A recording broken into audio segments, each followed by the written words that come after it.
ఈరోజు ద్వాదశి, రేపు మనకు శని త్రయోదశి అండి. శని త్రయోదశి అంటే శనివారం నాడు త్రయోదశి వచ్చినప్పుడు దాన్ని శని త్రయోదశి అంటాం. అయితే మామూలుగా శని త్రయోదశి, శని అమావాస్య చాలా విశేషమైనది. ఎందుకు అంటే నెగటివ్ ఎనర్జీని తొలగించుకోవడానికి, మనకున్న ఆర్థిక ఇబ్బందులు కావచ్చు, ఆరోగ్య సమస్యలు కావచ్చు, మరి శని దోషాల వల్ల ఏర్పడే ఇబ్బందులన్నీ కూడా తొలగించుకోవడానికి ఈ శని త్రయోదశి, శని అమావాస్య లాంటివి చాలా విశేషమైన రోజులు. అందులో ఇది అధిక మాసం కాబట్టి ఇంకా విశేషమని మనకు పండితులు చెప్తున్నారు. కాబట్టి ఈ శని త్రయోదశి రోజు ఏం చేయాలి అనేది ఇప్పుడు తెలుసుకుందాం. శని త్రయోదశి రోజు మనము ఉదయాన్నే లేచి చక్కగా స్నానం ఆచరించుకొని పరిశుద్ధులమై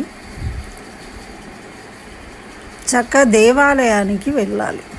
అయితే శని పూజ చేయించుకోవడము, నువ్వులు దానం చేయడము, నువ్వుల నూనెతోని అభిషేకించడము, శనీశ్వరుడికి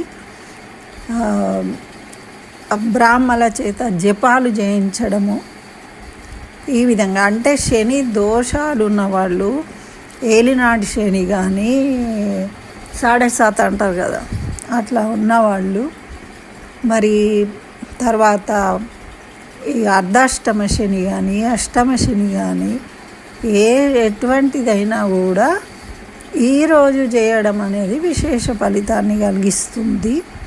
కాబట్టి ఈరోజు పూజించుకోవాలి.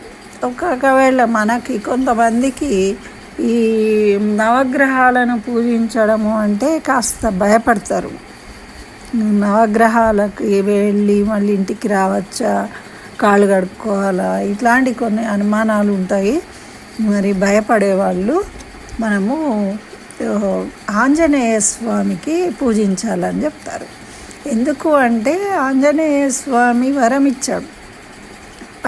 శనేశ్వరుడు ఆంజనేయ భక్తులను అనుగ్రహిస్తాడు.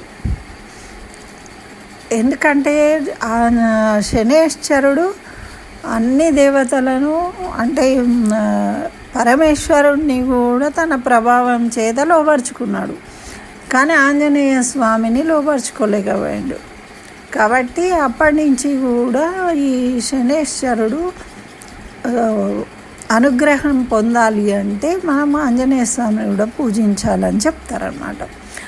అందుకోసమే మనము ఆంజనేయ స్వామి గుడికి వెళ్ళి చక్కగా 21 ప్రదక్షిణాలు చేసుకొని అక్కడే కూర్చొని ఆంజనేయ స్వామి శ్రీరామ జయ రామ జయ జయ రామనో లేకుంటే హనుమాన్ చాలీసా పారాయణం చేసుకోవడము 21 సార్లు, అంటే మన శక్తి కొలది ఓపికను బట్టి అలా చేసుకున్నట్టయితే మనకు ఈ శని దోషాలు తొలగిపోతాయని. మరి ఇంకొకటి ఏంటి అంటే మనకు ఆర్థిక ఇబ్బందులు ఉంటాయి, మరి ఆరోగ్య సమస్యలు ఉంటాయి. ఆరోగ్య సమస్యలు ఉంటే కూడా ఏం చెప్తారంటే రోజు ఆంజనేయ స్వామి గుడికి వెళ్ళి చక్కగా ప్రదక్షిణాలు చేసుకోమంటారు. ఎందుకు అంటే భూత పిశాచనం నెగటివ్ ఎనర్జీని తొలగిస్తాడు. కాబట్టి ఆంజనేయ స్వామి గుడికి వెళ్ళి ప్రదక్షిణాలు చేసుకోవాలి. అయితే రేపు చేయడము చాలా ఉత్తమమైనది. రేపటి నుంచి వరుసగా కూడా చేసుకోవచ్చు. కొన్ని రోజులు మనకు అంటే ప్రభావము ఏర్పడే వరకు కూడా, మనకు అనుకున్నది జరిగే వరకు, మన ఆరోగ్యము కుదుట పడే వరకు కూడా చేసుకోవచ్చు. అయితే ఇంకొకటి ఏంటి అంటే మనకు ఆర్థిక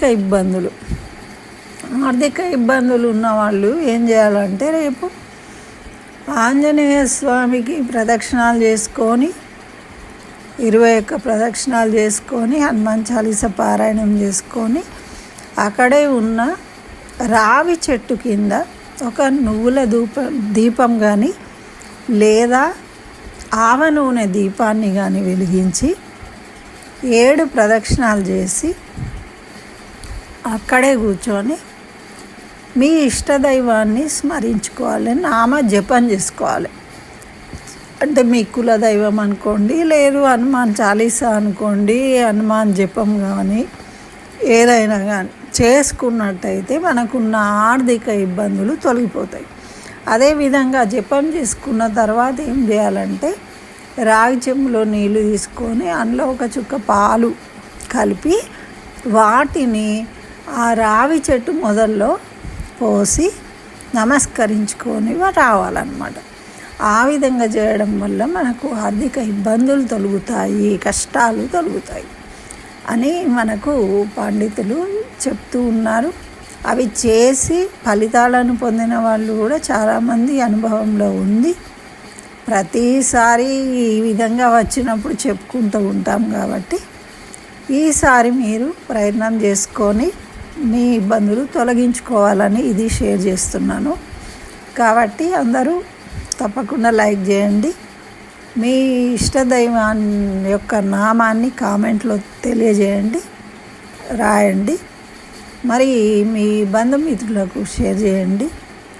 ఇంకా సబ్స్క్రైబ్ చేయకుంటే నా ఛానల్ సబ్స్క్రైబ్ చేయండి.